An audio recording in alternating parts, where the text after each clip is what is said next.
Welcome into the Broncos Breakdown by Chat Sports. Coming up on today's show, we're going to talk about some potential draft targets for Denver without a first or a second round pick.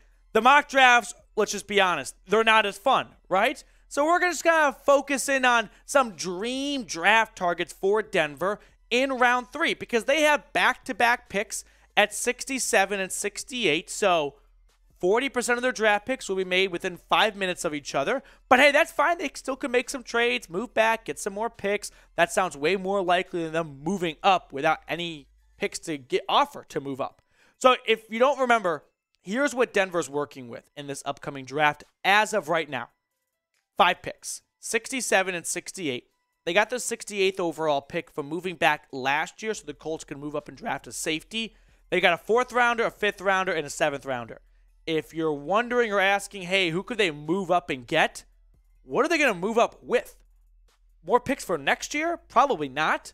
And you're not getting into round 2 selling off garbage like a 4th, 5th, and 7th and bundling that together. Like, teams aren't interested in having a bunch of late day 3 picks for one good day 2 pick. So, with that being said, I do want to remind you guys, what is Denver looking for in the draft? Well, let's go to the horse's mouth. Here's what George Paton said. There are a number of positions we feel like we could strike, whether it is a cornerback, whether it is a pass rusher. We feel like there is some depth in the middle round. So, if George is talking about looking at cornerbacks, let's start with looking at a cornerback out of Alabama. This is cornerback Eli Ricks. So this is some dream-ish realistic draft targets in the 3rd round. And we start by looking at Eli Ricks coming out from Tuscaloosa. Originally started his collegiate career in Baton Rouge with the Tigers, but the cornerback from Alabama is 6'2", 188 pounds, so above average size. Now, you're going to hear a ton of cliches over the next a month or so. The 2 cliches you're going to hear a lot of are great speed, great athleticism, and awesome size. Size is, a lot of that's what she said's going on right now. But the only position that really matters the most for size is probably quarterback and cornerback. Because a 6'1" corner and a 6'2" corner, well, that's the difference of a pass breakup or a touchdown. So 6'2", that definitely catches my attention. He's a former 5-star recruit who plays well against bigger receivers, and that's very nice to see. He does have an experience issue. He's only played in 15 games the last 2 seasons. He missed some time with LSU, and then last year with Alabama, he did not play a full season. So he's missing some key starting experience. But in 2022, for the Crimson Tide in 9 games, 13 tackles, 1 tackle for loss, and 4 pass breakups. Those numbers might not jump out to you. But when you look at what he did in his career between LSU and Alabama, 44 tackles, 2 tackles for loss, 10 pass breakups, 5 interceptions, and 2 touchdowns, by the way, to go along with it, all in 23 games. That is a lot of potential in a small sample size. Now, NFL draft guru Lance Zierlein wrote this on Eli Ricks. A long-limbed cornerback with an impressive physical profile, Ricks is in need of more experience to sharpen his skills and recognition. He is a press man cornerback with a relatively smooth pedal and ability to push and punch receivers with accuracy from long distance. He's often a step slow to find top gear when opening to run laterally or vertically, but he's a human blanket against short and intermediate routes without much wiggle to them. Now, where would Ricks fit in? I think he'd be competing with Damari Mathis for CB2, which when Denver drafted him last year out of Pitt in, round 4? They have expectations for him to be a starter the next year? Probably not. I'm guessing they planned on holding on to Ronald Darby, but the ACL injury and the cap savings were just too much to hold on to. So now you could have a camp battle between Damari Mathis and Eli Ricks for that other outside corner spot, which you got to admit, it would be pretty cool if Pat Surtain and Eli Ricks, 2 Alabama players, manned the no-fly zone in Denver. So what do you think the Broncos' biggest need is, though, right? Is it cornerback? Is it pass rusher? Is it something else? Let me know in the comment section below what you think Denver's biggest need is going into the NFL draft. All right, we got some other guys to look at here. We're going to group these next 2 together. It is Wisconsin edge rusher Nick Herbig and from USC Tuli Tuipulotu out of Southern Cal. So let's start with Herbig here. So Nick Herbig from Madison. He's a little bit undersized. He's 6'2", 240 pounds. He does have 3 years of starting experience as a 3-4 outside linebacker. So that does offer you a bit of intrigue that he could be a good fit with the Broncos, who run a 3-4 defense. A very interesting stat that I wanted to share with you all, over 26% of his tackles resulted in a loss. 1 out of 4 times he made a tackle, it was behind the line of scrimmage. That's pretty cool. That is a very productive player, if you ask me. Now, as for Tuli from USC, great size, right? 6'3", a little bit taller, a little bit bigger at 266 pounds. He offers you some versatility as either a defensive end or an outside linebacker in a 3-4 front. He's a very good raw product with excellent strength and athleticism, as one anonymous AFC South described. Now, in 2022, if you want to compare these two guys head to head, they both had phenomenal seasons. Look at Tuli. 22 tackles for loss, 13.5 sacks. Herbig not far behind, 15.5 tackles for loss and 11 sacks. Now, in their career at their respective schools, very high motor, productive players, right? Oftentimes in the draft, you see guys who don't have maybe the greatest stats, but they've got awesome potential. No, these guys were awesome in college, and it could very well carry over. Okay?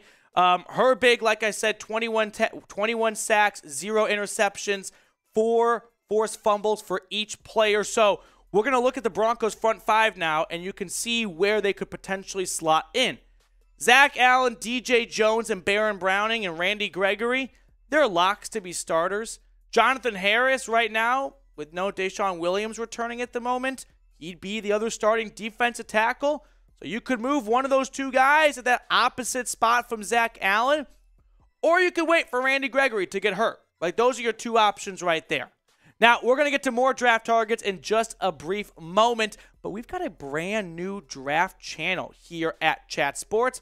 It is our NFL draft channel. Make sure to subscribe. Head on over to youtube.com/chatnfl. When you get on over there, don't just do all the boring cliche subscribe notification stuff. No, go above and beyond for me, please, and spam Broncos in the first video you see. That way, the bosses here at Chat Sports know, okay, Broncos country fucks. They actually do answer the call. So do me a solid and head on over. Moving on to our 4th third-round target. This is safety out of FSU, Jammie Robinson. So the Florida State Seminole, 5'11", 191 pounds. He is just a baller. I mean, I'm not going to stand here and talk about, oh, his awesome athleticism. No, the guy's a football player. He flies across the field. He is a ball hawk. He loves to stop the run. Usually DBs hate stopping the run, right? They don't want to be involved in tackles. They want to do interceptions and pass breakups. Jammie, the opposite. He loves coming up to the line of scrimmage and blowing up plays in the backfield. Doesn't have great top-end speed. That's why he's not necessarily a first or second round guy, or awesome coverage skills, but the guy is just a really good football player. Originally started his career at South Carolina. Then he went over to FSU. But in his career, 15.5 tackles for loss, 16 pass breakups, and 7 interceptions. He has done it at a very high level at the collegiate rank, and I don't see a reason why that can't carry over to the NFL. Even if he doesn't have an awesome RAS, I don't care. I'm not drafting track stars here. I'm drafting football players. And Robinson is a darn good one. Now, where does he fit in for this Broncos safety room? If Kareem Jackson, and we're filming this right now during our live show on Tuesday, has not re-signed with the Broncos, I don't know how confident they feel about Caden Stearns coming off that hip injury, so there could be an open spot at the strong safety position. Our final draft target, this one will get some clicks. Hendon Hooker, the quarterback out of the University of Tennessee, Knoxville. So a 2-year starter for the Vols. He threw 58 touchdowns to 5 interceptions. That is an absolutely absurd, out-of-this-world touchdown-to-interception ratio for any quarterback in any conference at any level. Now, he is coming off an ACL injury, as we all know. He's also a borderline Brandon Whedon-ish. He's not 28, but 25's not young either. So he has shot up draft boards lately. Apparently, GMs and coaches have been raving about their one-on-one meetings with him. But I'm telling you what, if you just put on the tape and see what he did for Tennessee the last 2 seasons in 24 games, 6,000 yards, 58 touchdowns, 5 interceptions. He doesn't just have like a bazooka of an arm. He's extremely accurate too. 68% completion percentage downfield. Yeah, he missed 1 or 2 deep balls, and some call Tennessee's offense with Heupel a bit of a Mickey Mouse offense. But the guy just put the ball where it needed to be time and time again. I mean, he sprayed Alabama for 5 touchdowns. Plus, he's also very good with his legs.